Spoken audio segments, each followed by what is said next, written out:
Fala, minha turma, como é que vocês estão? Galera, hoje a gente está recebendo aqui no podcast um casal maravilhoso, que são casados, que tem negócios juntos, veio direto de Goiatuba, especialistas em direito previdenciário. Seja bem-vindo. Muito obrigado, Daniel. Frederico. Obrigado. Seja bem-vindo, doutora Cecília. Obrigada, Daniel. Como é que vocês estão? Tudo bem. Para a gente começar, vamos lá. Me fala um pouco dessa história de vocês, assim, que vocês são casados, têm um negócio junto, trabalham junto. Como é que vocês sincronizam isso? Nós estamos juntos desde 2012, tem 12 anos. Temos 2 filhos e a gente decidiu virar sócio no escritório de advocacia tem 10 anos. A gente trabalha com direito previdenciário em Goiatuba, no mesmo escritório que fica de frente ao INSS de Goiatuba. E o nosso carro forte lá é direito previdenciário. Tem esses 10 anos, então, respondendo a sua pergunta, que a gente está como sócio e 12 anos como casado. E você, doutora Cecília, como que você concilia os filhos com o estudo?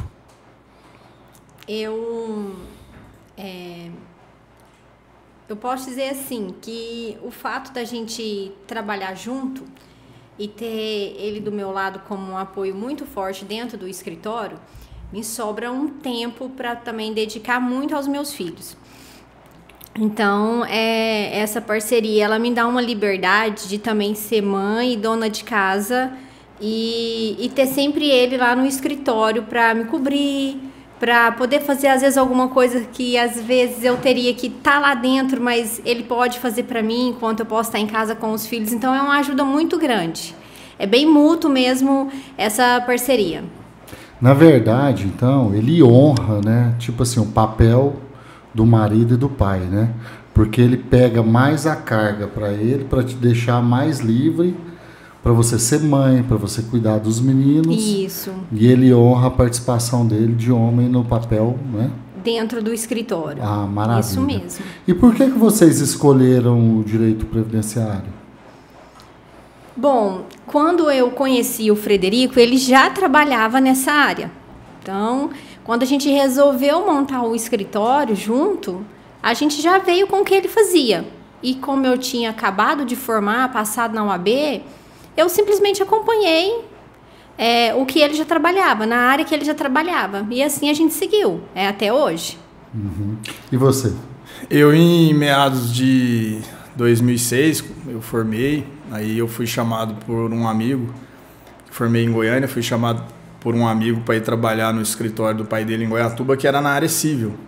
Aí lá eu fiquei uns 10 meses e nesse período um advogado que é um grande amigo meu, que foi o pioneiro em Goiatuba na advocacia previdenciária, me chamou para estar indo para o escritório dele. Foi aí que eu iniciei na advocacia previdenciária, em 2007 mais ou menos. E ali já apaixonei, comecei a estudar bastante, dedicar bastante nos processos e não larguei mais a advocacia previdenciária. Doutores, e vocês lidam muito com aposentados, né? Pelo INSS. Quais que são os erros mais comuns que as pessoas cometem para fazer aposentadoria? Da entrada em benefício com pouca documentação. Muitos também deixam de entrar na hora correta. Por exemplo, o trabalhador rural, que pode entrar com 60, acaba entrando com 62, 63, porque não sabia que poderia já ter entrado desde os 60 anos. Isso atrapalha, doutor? Se ele entrar depois? Não atrapalha, ele que perdeu 2 dinheiro anos para o governo, que ele seria... E ele não recebe dele, dinheiro para trás? Não, porque tem um princípio jurídico que você aprende lá na faculdade, que é o direito não socorre os que dormem. Então, é a partir da data que você pede, e para fins previdenciários também, o que decreta a data de início do benefício, a DIB, é o momento ali que você pede. Então, no caso, mesmo que ele possuía direito adquirido antes disso, é só a partir do momento que ele dá a entrada ali no requerimento administrativo que passa a correr os efeitos do seu direito. E hoje, doutora, quais são as profissões, assim, a pessoa fala, vou ser isso porque eu vou aposentar mais cedo. Existe algumas profissões? A gente tem algumas profissões que têm o tempo reduzido, que são as aposentadorias especiais. E, na verdade, ela não significa que você vai ter vou escolher aquela profissão e ela vai me dar direito mais cedo. Na verdade, são os agentes que a pessoa está envolvida. Então, se ela está exposta a agente físico, químico ou biológico, e dentro dos limites na verdade, que supera os limites estabelecidos por lei, é que ela vai enquadrar numa aposentadoria com tempo de contribuição reduzido. Porque essa categoria profissional, ela foi até 28 de abril de 95. De lá para cá, a gente tem por exposição.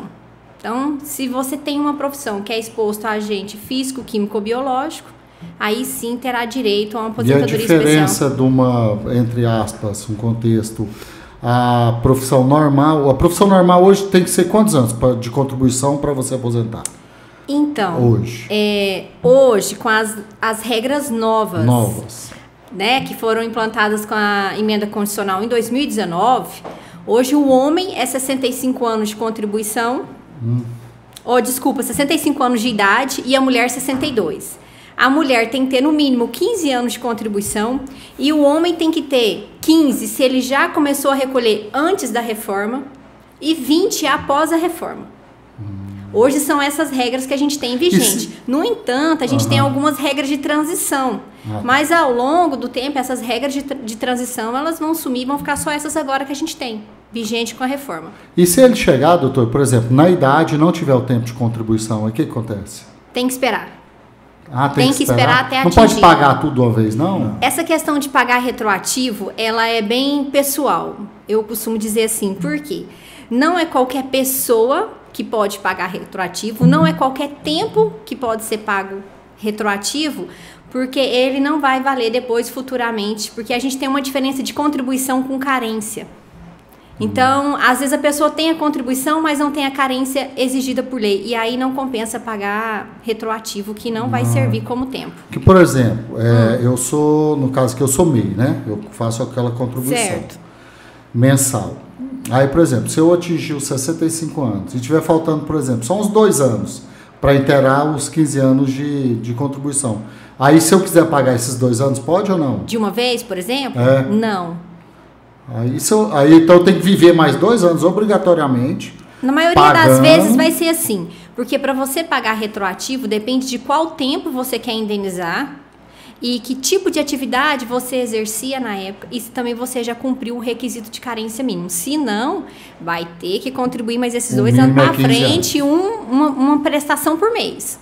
Isso. Tem a questão da aposentadoria híbrida também, que é juntar tempo rural com tempo urbano. Como você disse, você teria 13 anos de contribuições, faltaria 2, né? A aposentadoria híbrida, juntando tempo rural com urbano, se você tem esses 13 de contribuições, falta 2, e você tem um tempo rural lá atrás, um tempo rural antigo aí, remoto, esse tempo rural, se você comprovar que estava efetivamente trabalhando na roça, sobrevivendo da terra, ele não precisa ter sido recolhido.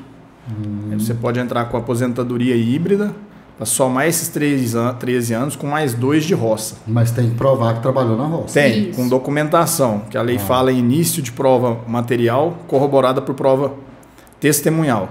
Mas não precisa do recolhimento. Esse tempo remoto... E aí junta os 2. Se você tiver documentação que tem fé pública, lá da época. Um grande exemplo. Você podia dar um exemplo para a gente, por favor? Certidões de nascimento de filhos, com a profissão de agricultor. É um documento que tem fé pública. Que foi feito lá no cartório. Certidão de casamento. Certidão de casamento. Não tem como você mudar um contrato de arrendamento. Mas no casamento tem como identificar? A profissão, sim. Tem? Tem toda a qualificação ali. Um contrato de arrendamento de terra da época que foi reconhecido firme em cartório, registrado em cartório, reconhecida a firma da assinatura, também tem fé pública. Escritura de terra da época.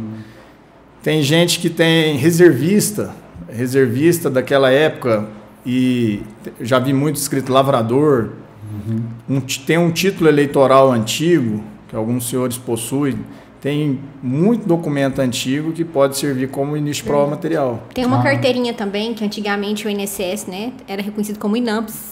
Lembro. Então, tinha um carambim do INAMPS, tinha a profissão, tinha quem eram os beneficiários, e lá, alguns ainda têm esse documento com a profissão lá de lavrador. Doutor, então se eu casar de novo e pôr lá que eu sou agricultor agora, será? Não, mas aí não. Precisa de outros aí a jurisprudência, tá. a jurisprudência não admite, porque aí a prova não é contemporânea aos fatos remotos lá. Tá.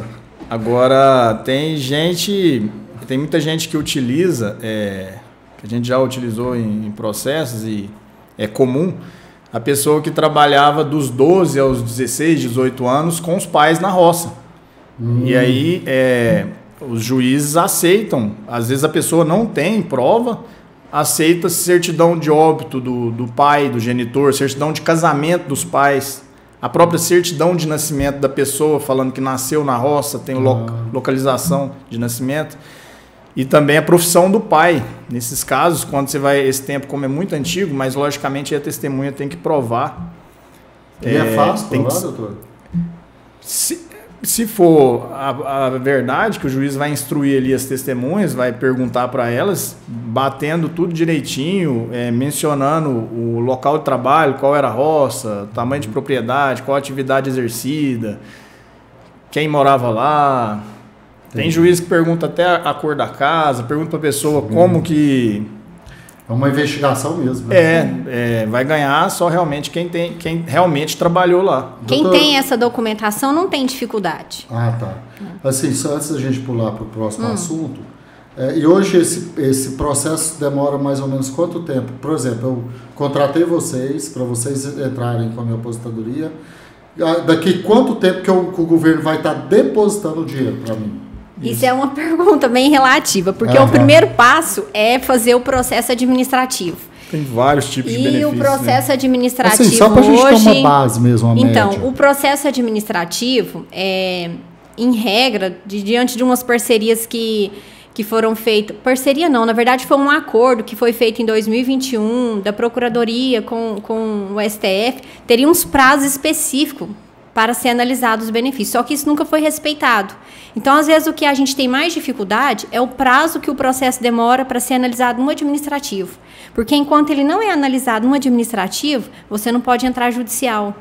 Então, você fica dependendo daquela decisão lá do servidor, lá na esfera administrativa, para saber se vai dar certo ou não, para depois entrar na justiça. Só para mim. Mas no INSS hoje, a gente tem benefício que a gente entrou de manhã, saiu 4 horas da tarde. Tem outros que a gente entra, já tem 6 meses e não marcou uma perícia ainda. Uma série de casos diferentes, de benefícios. É bem relativo. Quem contribuiu tudo certinho, tá tudo bonitinho lá, pode ser que saia bem rápido. Em regra, vai sair bem rápido. Agora, trabalhadores rurais, por exemplo, que necessitam comprovar esse tempo rural remoto, que não foi recolhido, 99% das vezes é negado pelo INSS, ele tem que ir provar lá no juiz. Aí, no caso, entra vocês. Isso. Mas a gente atua agora, na fase administrativa e judicial. Agora, aquele trabalhador rural empregado que tem lá os 15 anos na carteira, ele já tem mais facilidade de sair direto no INSS com 60 anos. E a mulher com 55. Respectivamente, homem e mulher, eles se aposentam com menos idade do que o trabalhador da cidade. Então, esse trabalhador rural, com uns 15 anos na carteira, ele tem mais facilidade. Porque tem o trabalhador rural também que não tem os 15 anos na carteira e tem que utilizar aquilo que eu tinha explicado, que é o início de prova documental e as testemunhas. Ele não tem um recolhimento, mas ele estava lá, ele pode provar dessa forma que a lei autoriza. Então, é mais comum nesses casos, lá no juiz, ele conseguir. Então, respondendo a sua pergunta, depende do benefício. Depende do benefício que você está pedindo, a demora para o INSS dar o benefício. E também tem lá no juiz, também tem diferença. Tem benefício igual LOAS idoso, que depende só do estudo social, lá na justiça. Enquanto o LOAS deficiente depende do estudo social e da perícia médica. Logicamente, eu vou até falar sobre logicamente esses auxílio doença e invalidez. Um demora mais do que o outro. Ô, doutores, vou fazer uma pergunta para os dois. Assim, eu vou fazer uma pergunta bem atual, porque eu estou vendo acontecer uma coisa no mercado de trabalho. Eu acho que vocês já devem ter notado também. Que, por exemplo, até empresas grandes, empresas de televisões, elas estão contratando os funcionários agora e elas não estão querendo mais assinar a carteira. Estão querendo que aquela pessoa, aquele colaborador que ele está contratando, seja MEI para ser um prestador de serviço. Certo? Para ficar livre dos impostos, de algumas taxas, alguns problemas. Você acha que isso vai para frente, esse modo novo de contratação que está acontecendo agora? A gente já teve uns casos parecidos lá no escritório, né, Cecília? Se esse MEI estiver contribuindo, né, ele vai ter direito a benefício. Aí nesse caso a gente tem... Mas aí tira de responsabilidade a empresa que está contratando. Mas aí a gente tem duas questões. A gente está envolvendo o direito trabalhista, e aí tem tudo aquilo que envolve sobre os direitos e deveres de uma relação de trabalho, de contrato de trabalho. E do outro lado a gente tem o direito previdenciário. Então, assim, se a gente estiver falando sobre direito previdenciário, mesmo que ele tenha um contrato, tem que ter a contribuição, porque senão ele não vai poder usufruir dos benefícios do INSS. Agora, essa relação, se vai dar certo ou não, se vai seguir ou não, eu acho que tem que ser feito, tem que ver como também a justiça entende isso, porque não pode ser camuflado. Esse contrato não pode ser camuflado, porque a relação de trabalho, ela vem lá na CLT e ela tem alguns requisitos. Se você tem um contrato de trabalho com uma pessoa, principalmente vai ser um CNPJ, né? Claro. Que a gente faz esse contrato de trabalho. Se ele estiver camuflando esse contrato e tá obrigando a pessoa a ser o que era um CLT, fica descaracterizado na hora essa relação. Então, isso depende. Se está sendo feito o contrato e está sendo respeitado como um contrato de trabalho é uma coisa, mas se aquela relação ela fugir do contrato e essa empresa começar a exigir daquele funcionário como se ele fosse um servidor pela CLT, não dá certo. Então depende de como vai ser essa prestação de serviço. Se nessa relação ficar provado subordinação, hierarquia, habitualidade e remuneração são os requisitos do trabalho, da relação de trabalho, com certeza esse patrão vai ter... Esse contrato de trabalho perde a validade. Outra pergunta que eu quero fazer para vocês, só para me entender, por exemplo, eu fui diretor de uma televisão há 4 anos e a televisão contribuiu nesse prazo lá. Certo. Aí depois eu virei MEI, que eu fui trabalhar por conta própria. Os dois somam no tempo de contribuição na hora de aposentar? Soma. Ah, tá. Soma sim. Maravilha.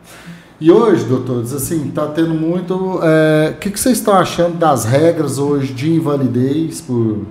Vocês estão de acordo com como que está lidando com a invalidez e com o auxílio-doença?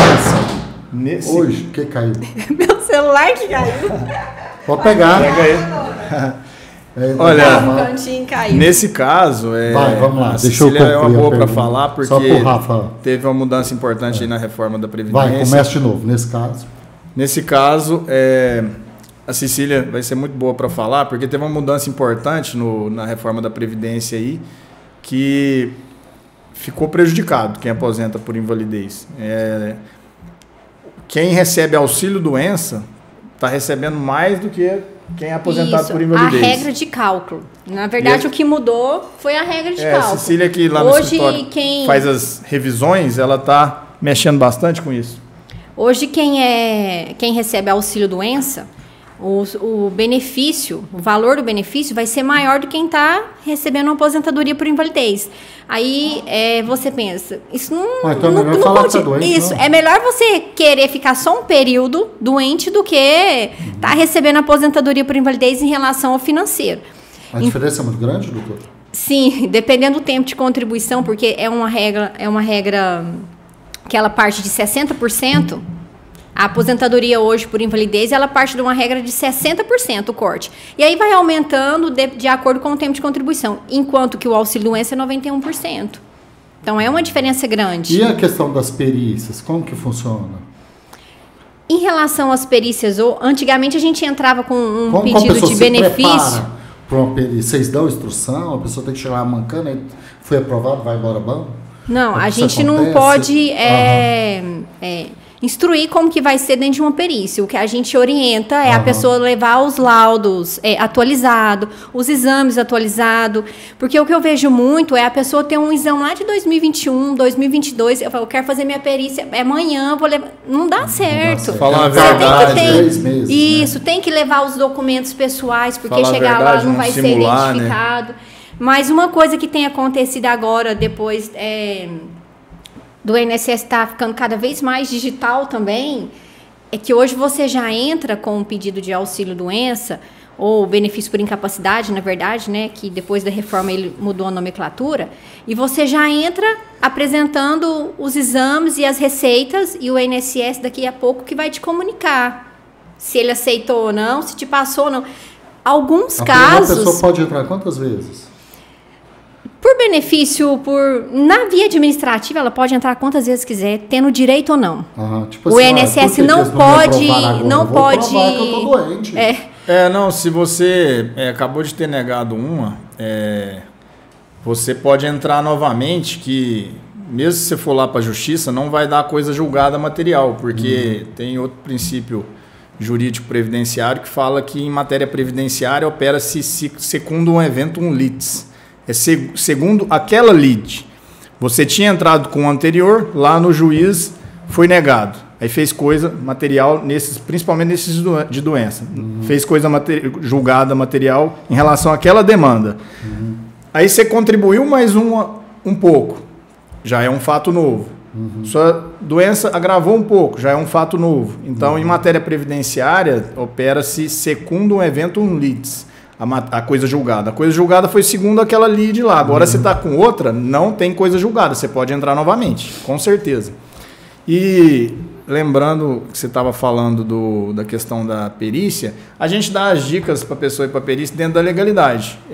Uma dica que a gente dá, que é a função do advogado também, é para a pessoa chegar e falar para o perito, primeiro, a sua principal moléstia, né? A mais grave. A que mais dificulta de trabalhar. Porque tem gente que tem muitas coisas. Fala da principal primeiro, não simule alguma coisa, seja verdadeiro, apresente seus laudos, fale tudo que tem que ser falado, não fique calado, mostre alguma sequela no seu corpo de alguma deficiência física. É isso. Isso. Doutor, e depois, por exemplo... eu dei entrada na minha aposentadoria, certo? Eu posso continuar trabalhando? Pode. Pode? Pode sim. E a única ressalva é que se você enquadrar naqueles que a gente falou mais cedo, do que aposenta especial, que é no mínimo 25 anos de contribuição, eles não podem continuar na mesma função ou cargo que conseguiu aquela aposentadoria. Porque senão não teria finalidade você ter uma aposentadoria com redução no tempo, se você quer continuar. Porque essa aposentadoria com redução no tempo, ela é para proteger a sua saúde. Porque você já está exposto a algum agente que te prejudica. Então, ela vem para te assegurar. Se você aposenta nessa categoria e vai continuar trabalhando nessa mesma categoria, seu benefício vai ser cortado. Por exemplo, minha sogra aposentou agora. Mas aí, se for por uma atividade normal, por tempo normal, não tem problema, pode continuar. Tá. A ressalva é só para aposentadoria especial. Por exemplo, minha sogra foi aposentada porque chegou o tempo dela, ela é concursada, ela até queria continuar trabalhando, só que eles não deixaram aposentar ela. Aí ela está tentando voltar ao mercado de trabalho. Então, se ela voltar, por exemplo, ela não perde a aposentadoria. Não perde. Mesmo ela sendo professora de novo. Não perde. Não, é só atividades que Quais atividades? estejam sujeitas a agentes físicos, químicos, Vamos biológicos. pensar assim, se você trabalha como um médico, enfermeiro exposto dentro de um hospital, exposto a agente biológico. Entendi. Para o pessoal que trabalha em usina, lá próximo da nossa região, tem muita usina de cana. Então, o pessoal trabalha próximo às caldeiras. O ruído é bem alto, a eletricidade. Os que se aposentam mais rápido, com menos tempo. Os que trabalham em mineradoras, no subsolo. Que aí é 15 anos de contribuição. Tem uma questão também, né? A gente está falando por aposentadorias sem ser invalidez, né? Porque invalidez também não pode voltar a trabalhar. Se tiver... não pode. Não pode. Só se for trabalho sem ser formal, né? Não pode. Se o INSS souber, ele vai cortar o benefício. Vai cortar. Se é aposentadoria por invalidez, pode nem vender uma laranjinha na porta da escola. Não, é porque aposentou por uma incapacidade para o trabalho, né? Porque se ficar constatado que você está vendendo uma laranjinha, você não está mais incapaz para o trabalho. O que ele fazia antes, a renda era maior e o que ele recebe de aposentadoria não dá. Aí não assegura, né? Não assegura. Entendeu? Aí às vezes o cara, tem que me virar aqui, como é que faz? Mas, Daniel, se você consegue vender uma laranjinha, você não precisa mais então do auxílio doença ou da aposentadoria por invalidez.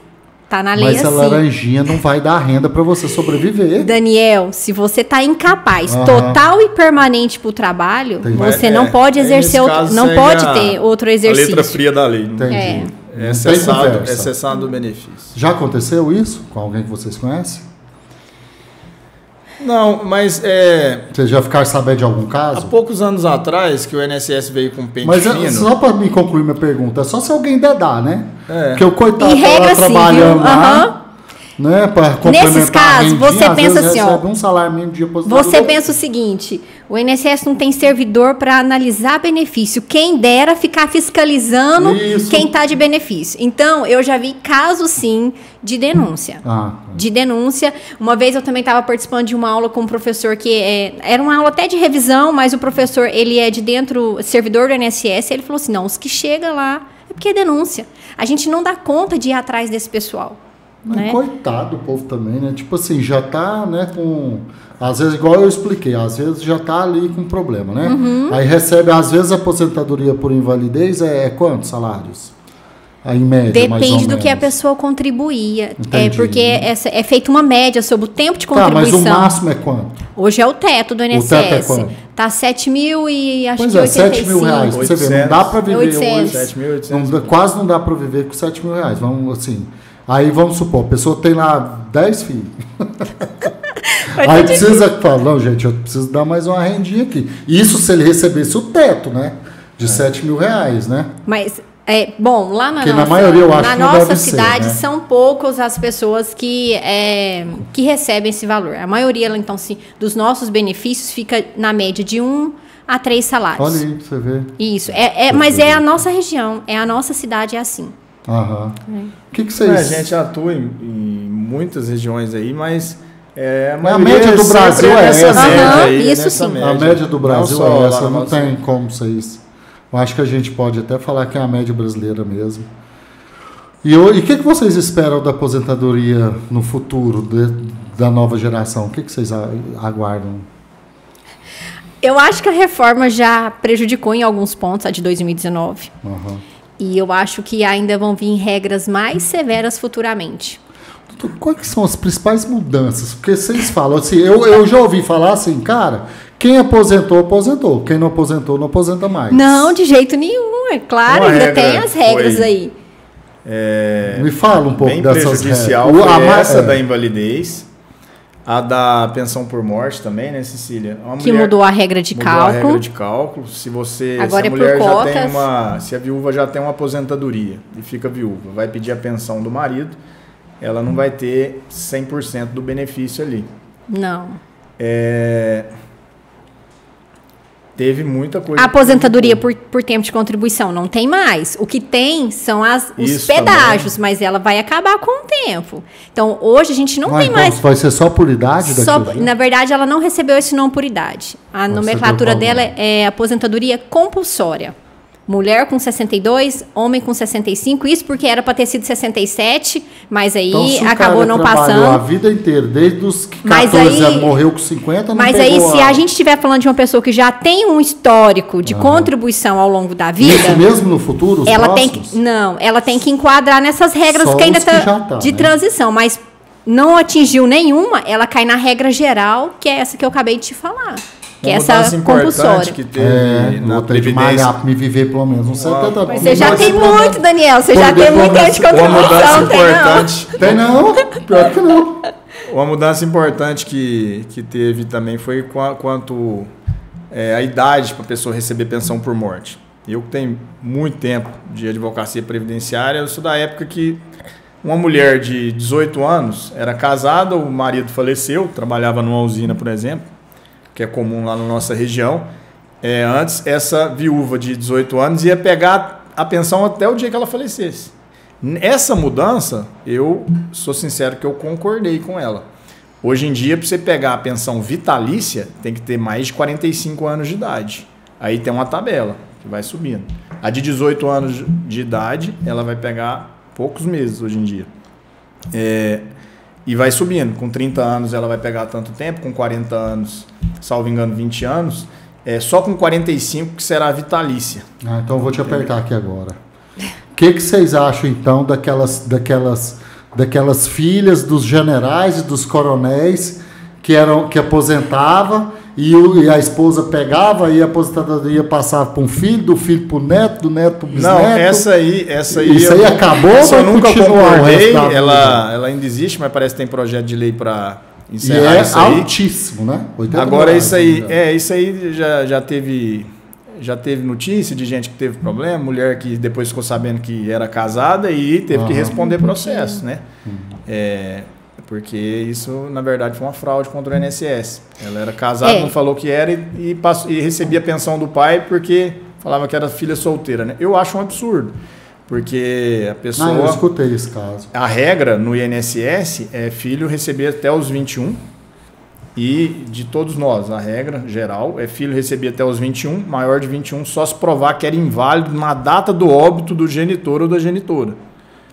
Eu tenho 30 anos, meu pai faleceu. Antes dele falecer eu já era inválido, ou no dia do óbito. Eu tenho direito a pegar a pensão. Agora, quem não é inválido é só até os 21 anos. Tem muita gente que pergunta pra gente se está fazendo a faculdade ali com 24, 22, se o INSS ainda paga a pensão. Não. Só até os 21, cessa. E só pra gente deixar acho bem que claro, que por exemplo, se eu aí. morrer e eu tiver um filho, um ano de menor, igual eu tenho uma filhinha de 11 anos, então ela vai receber minha aposentadoria até os 21. E se ela for inválida, tiver alguma deficiência física, mental, mas aí minha sensorial, esposa vai receber, minha filha? Sim, aí tem a divisão, né, Cecília? Tem a divisão do meu salário ou vai que eu receber para um ou para outro? Não, do seu. Divide. E geralmente essa divisão é de quantos por cento para cada? 60%, né, Cecília? Para achar o valor do benefício... E mais 10% por não, cada dependente. E aí, achando o valor, aí vai ser iguais para todos os dependentes. Então, sim, vai se são 2 dependentes, vai dividir por... 2 partes. Isso, se são 3 partes, tá? Entendi. Mas antes de chegar nisso, tem feito uma média antes, que tem um cortezinho aí, ela fica, às vezes, um pouco menor do que você está contribuindo, por exemplo. Não significa que você está contribuindo sobre 3 salários, que se você falecer, a pensão vai ficar sobre 3 salários, não. Tem uma regra anteriorzinha aí para chegar nela, um cálculo que diminui bastante. Isso daí. Quanto mais filho, vai ficar maior, né? Quanto mais dependente, na verdade, né? Quanto mais dependente, maior fica aí a porcentagem. Mas começa com 60%. Com 50% mais 10% por dependente. Então, Frederico, vamos lá então. Eu acho que a gente falou tudo, né? Sobre a Previdência. Acho que a gente deixou de falar algum assunto, porque eu queria partir um pouco para me conhecer você pessoalmente agora. Entendeu? Falamos um pouco sobre Previdência. Né? Para falar bem. Acho que abrangeu, os assuntos mais, os benefícios mais... Só para a gente terminar aqui, eu tenho uma dúvida assim. Por exemplo, igual minha mãe é pensionista, do meu pai, certo? Certo. Aí, se a minha mãe casasse com outra pessoa, ela perdeu o benefício? Ela já recebe. Ela já recebe? Direito adquirido. Não tem problema ela casar. Não tem problema? Não. Antigamente tinha, não tinha? Não tem problema. Não tinha isso, não? A viúva, se ela casasse de novo, ela não perderia... Tem jurisprudências divergentes. Pensão, tem jurisprudências divergentes nos tribunais, que algumas turmas de tribunais entendem que se você tem o direito adquirido à pensão, mas você ainda não pediu, aí você casa, e aí você pede, tem jurisprudência que entende que aí você não tem direito, porque aí você já não tem a dependência econômica do primeiro marido e já está com o segundo. Então se a pessoa Mas tem já receber e casar, não tem problema. Não tem problema nenhum e nunca teve. Agora tem jurisprudência que mesmo você tem o direito adquirido, ainda não pediu, casou com outra pessoa e pediu a pensão depois, ainda tem jurisprudência que dá o direito, que concede o direito. Eu entendo, eu sou dessa última corrente, que tem que dar, eu penso nesse sentido, tem que dar o benefício, porque o falecido, ele recolhia para o INSS. E na data que ele faleceu, a mulher era a dependente econômica dele. Não, é porque eu tô te falando isso. Se a pessoa por exemplo, eu tô te falando isso porque eu descobri um rolo, então, agora aqui. Descobriu o quê? Um negócio de uma amiga minha. Porque eu falei pra ela, rapaz, mas vocês namoram tanto tempo, vocês não vão casar, não? Aí ela vive falando assim, não, se eu casar, eu vou perder minha aposentadoria. Minha pensão. Porque ela é viúva, eu vou perder minha pensão. Então agora eu já vou pegar esse código e vou mandar pra ela. Perde não, e muita gente tem essa dúvida. Porque ela não quer casar mesmo, né? Às vezes ela tem esse medo mesmo, mas não perde não, ela direito adquirido e ela casou depois que já tinha pensão, né? Mas só pontuando isso daí, é uma das questões que a gente mais recebe sobre pensão e querer casar de novo. Toda vez que você toca em pensão, sai esse assunto. A pessoa tem medo, né? Sai esse assunto, sai essa dúvida. Não, eu já vi senhorazinhas que recebem pensão há muitos anos e não entra com a aposentadoria porque tem medo de perder que já tem. Isso que eu te perguntar agora. Por exemplo, se eu sou aposentado e meu esposo morreu, eu já sou aposentado, eu recebo a aposentadoria dele também? Aí é a pensão. Uma aposentadoria sua com a pensão por morte. Acumula. É vedado pela legislação brasileira previdenciária se acumular 2 aposentadorias, por idade e por invalidez, por exemplo. Não, por exemplo. Idade por tempo de contribuição, mas por idade e pensão, ou por invalidez e pensão, não tem problema nenhum. E, por exemplo, eu sou aposentada por contribuição, tempo de contribuição, e o meu esposo também era, vamos supor, a gente já está velho, já caiu nos pedaços. Aí, por exemplo, se ele morre, aí eu pego a aposentadoria dele? Pega. Sim.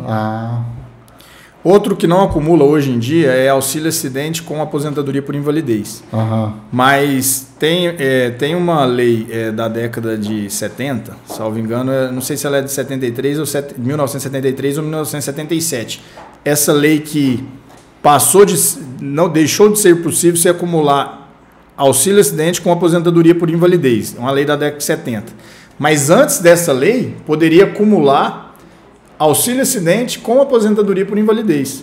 E uma vez eu tive um caso desse, você acredita? Um senhor que recebia auxílio acidente. Mas vocês podem ajudar a defender, a continuar?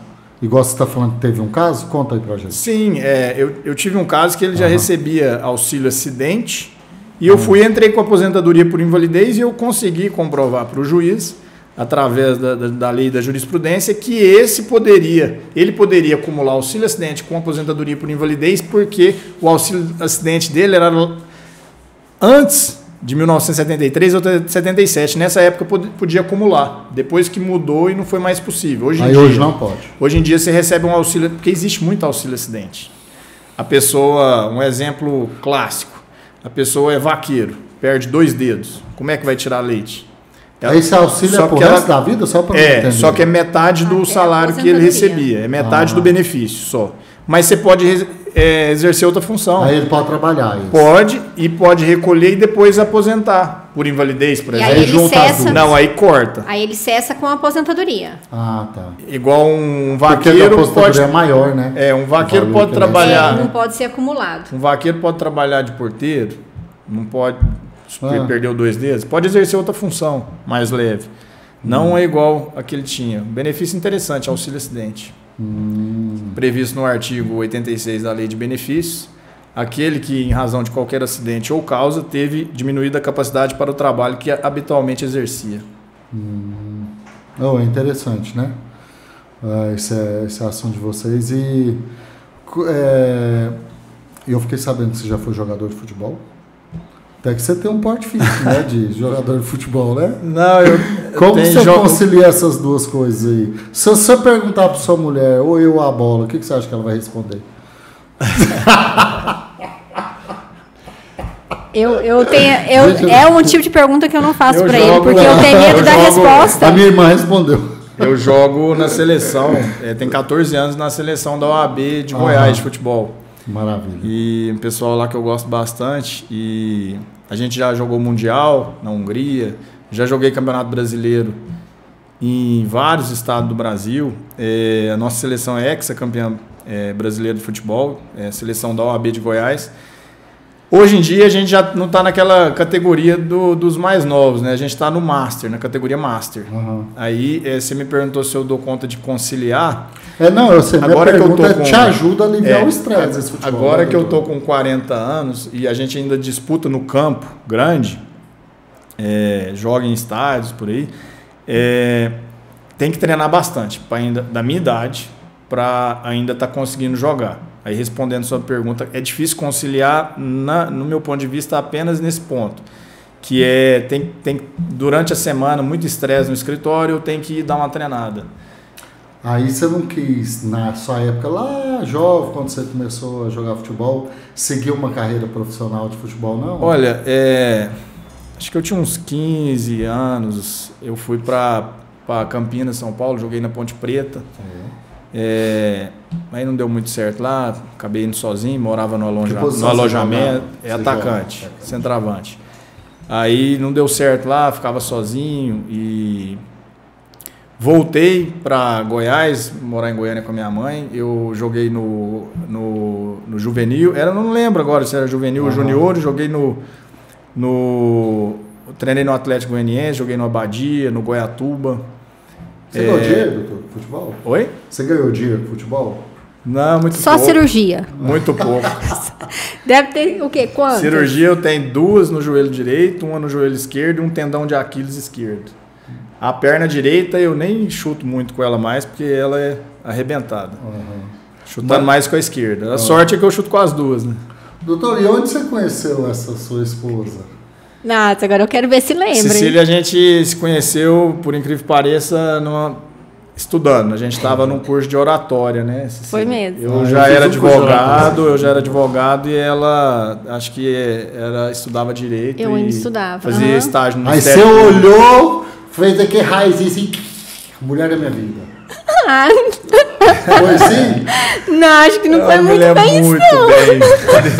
Desse dia, não. Eu acho que foi no segundo olhar, viu? Não foi o primeiro, não. Mas foi da partir dali que a gente começou a ficar. Foi. E quem que você acha que de vocês dois, assim, que deu o primeiro beijo? Foi ela ou foi você? Mas você ser bem sincero, eu não lembro.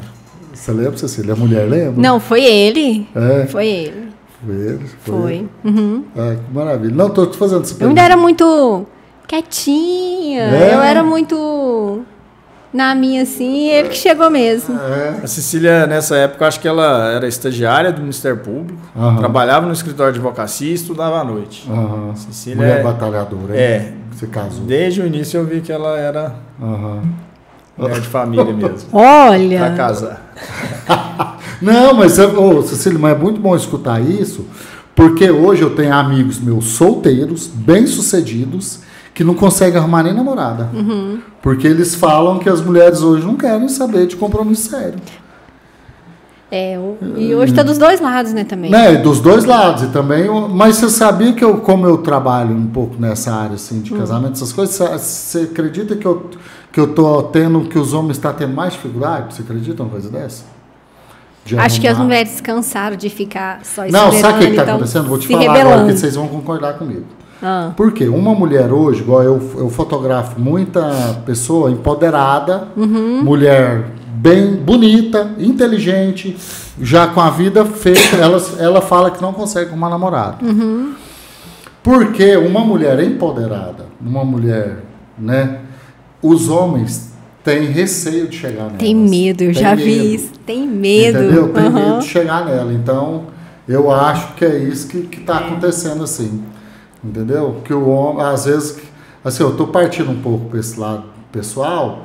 Você acha, agora vou querer sua opinião, você acha, igual eu escutei a opinião dele, ele falando que ele te dá um tempo mais livre para você cuidar da casa, essas coisas.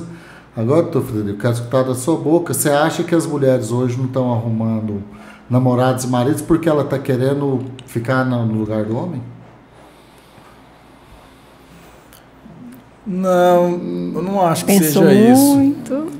Não acho que seja Não, isso. eu tô falando do lugar do homem, não no ato sexual. Tô falando Não, sim. na pessoa hoje, porque uma mulher hoje ela trabalha No espaço, fora. no geral. No espaço geral. Me dá a sua opinião sua, como pessoa. Não, na minha opinião é que parece que é o simples fato de não querer nada sério mesmo. Querer levar a vida sozinho, do jeito que tá, fazendo o que bem entender.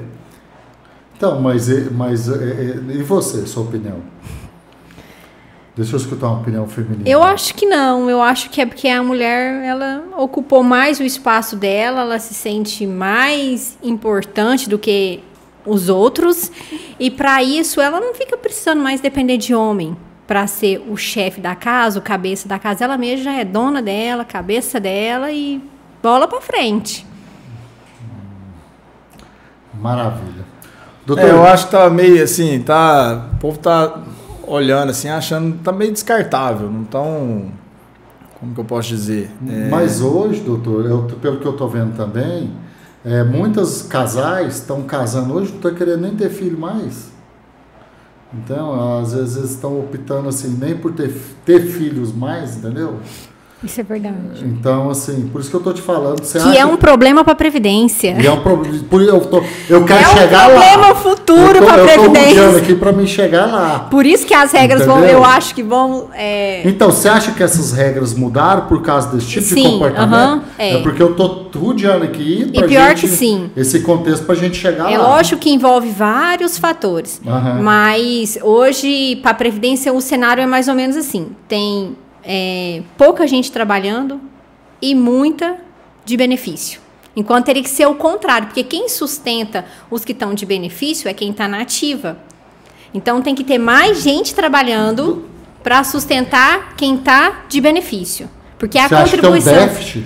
Não é um déficit, mas isso foi invertido. Quando a Previdência surgiu, a gente tinha uma pirâmide. Muita gente aqui contribuindo e pouca de benefício. Ao longo dos anos, essa pirâmide está sendo invertida, que é uma das justificativas que eles falam tanto que tem que ter reforma, que tem que mudar, aumentar isso tempo. Não pode ser contestado? Porque, pode, assim, mas é igual eu te falei. Eu acho que mas todo olha mundo só. tem que trabalhar e contribuir para. Tá, mas antigamente, por exemplo, a minha avó tinha 6 filhos. A minha irmã nem filho quer ter. Isso que eu tô falando. Então, assim, quem que vai contribuir?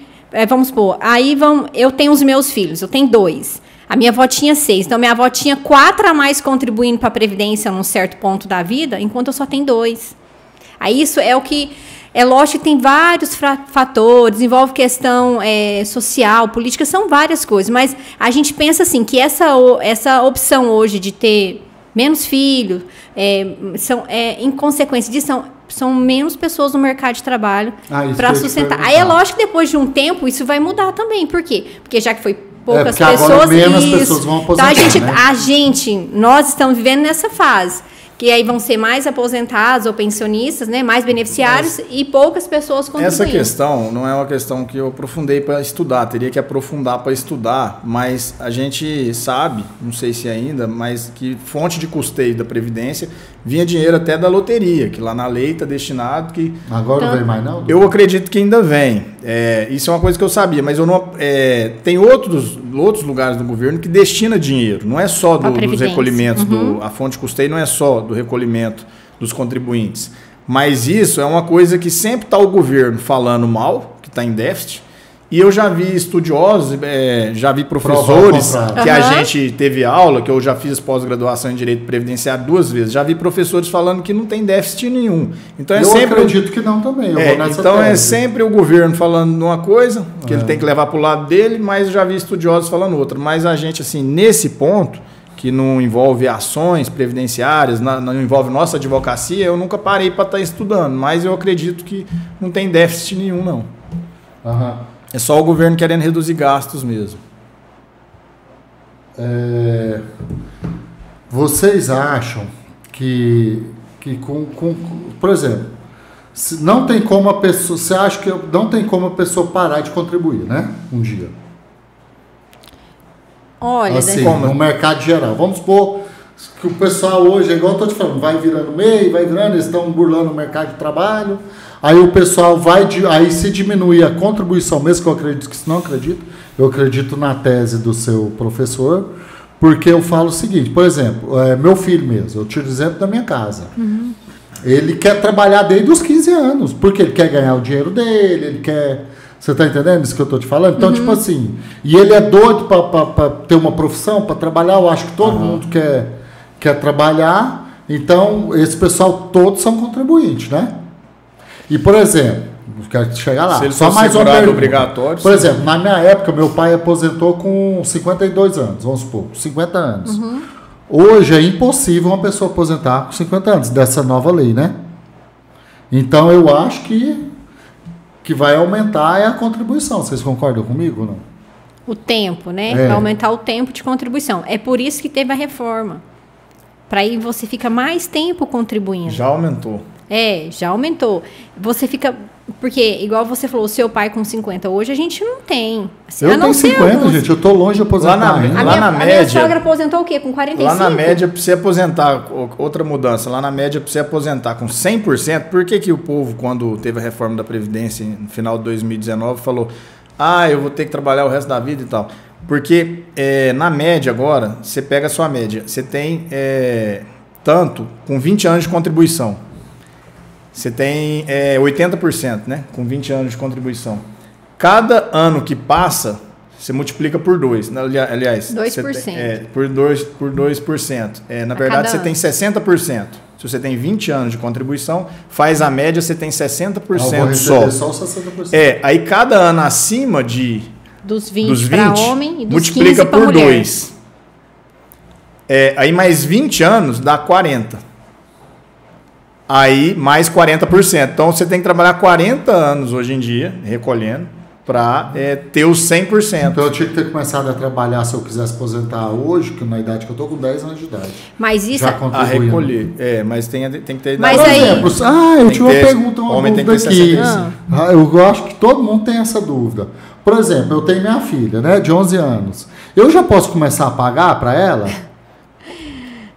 É acima... Pode com 16. O menor aprendiz com 14. Por mas exemplo, eu posso sua filha a partir aqui, dos 16. Aí já ir pagando? Esse menor aprendiz é um do governo, né? Isso. Um programa do governo. Isso, que é aquele... Mas só se ele arrumar um emprego, mas se eu quiser pagar para ela, eu posso particular? A partir dos 16. A partir dos 16, como facultativo. E aí ela vai ser um contribuinte facultativo, que aí a gente paga para estudante, dona de casa, quem não trabalha ou não pode trabalhar, né, não tem uma atividade remuneratória e quer contribuir para a Previdência para ter direito a benefício. Aí esses são considerados os facultativos. Porque, por exemplo, senão meu filho nascer só, vou começar a contribuir já para ele. A não ser que seja uma previdência privada. Mas vai dar o tempo de contribuição. Aí nós temos a previdência privada. A previdência privada. É aposentada do Banco Brasil, ela aposentou por tempo de contribuição com 48 anos de idade. Ela começou a trabalhar com... Nesse caso, vocês atuam também na privada? A gente não atua na previdência privada. Já teve, mas é pouco que aparece. Na previdência privada, igual eu te falei, a minha mãe, como é aposentada do Banco Brasil, paga para mim desde os 13. Segundo ela é da inativa do Banco Brasil e entende tudo lá da previdência do Banco Brasil. E o que ela paga, logicamente, segundo ela, eu vou aposentar com 2 salários com 43 anos, porque vai dar 30 anos que ela paga. Eu também pago da OAB para 2 salários. Que eu programei para aposentar com 65 e pago o MEI do escritório. Então, esse do Banco do Brasil, minha mãe que paga, segundo ela, com 43 eu vou aposentar. E quando eu receber, provavelmente eu vou dar... Que coisa. Sou filho único, mas isso aí, se eu começar a receber daqui 3 anos, eu vou passar para ela. Ela que pagou a vida inteira, hoje em dia eu não preciso. Mas, enfim, esse privado, você pode pagar para o seu filho, com certeza. Mesmo ele sendo de menor, 16? Isso. Legal. Que é uma relação com o banco. Brasil Prev. Ou legal. outra instituidora, né? É. Eu pago para os meus 2 filhos. Esse da OAB que eu pago, se não me engano, a seguradora é a Monge Real. Um salário hoje, uma pessoa que aposenta pelo MEI é de quanto? Qual que é o mínimo que a pessoa recebe? Um salário mínimo. É um salário mínimo. Então, o MEI, no caso, recebe um salário mínimo. Um salário Sempre vai depender do valor que recolhe e o mas tempo o de MEI contribuição. É só um salário. Mas o MEI é só aquele valor? Não tem como, nem se você quiser pagar Não, o MEI é um mais. salário. É um salário. Gente, nosso papo foi bom. Vocês gostaram? Você Sim. viu que você falou uma hora aqui sem perceber? Sim, Ah? foi bom. Gostou de participar do podcast? Foi muito bom, Daniel. Obrigada. Que bom. Gente, sigam ele nas redes sociais. Vou deixar o Instagram deles aqui, vou deixar o contato.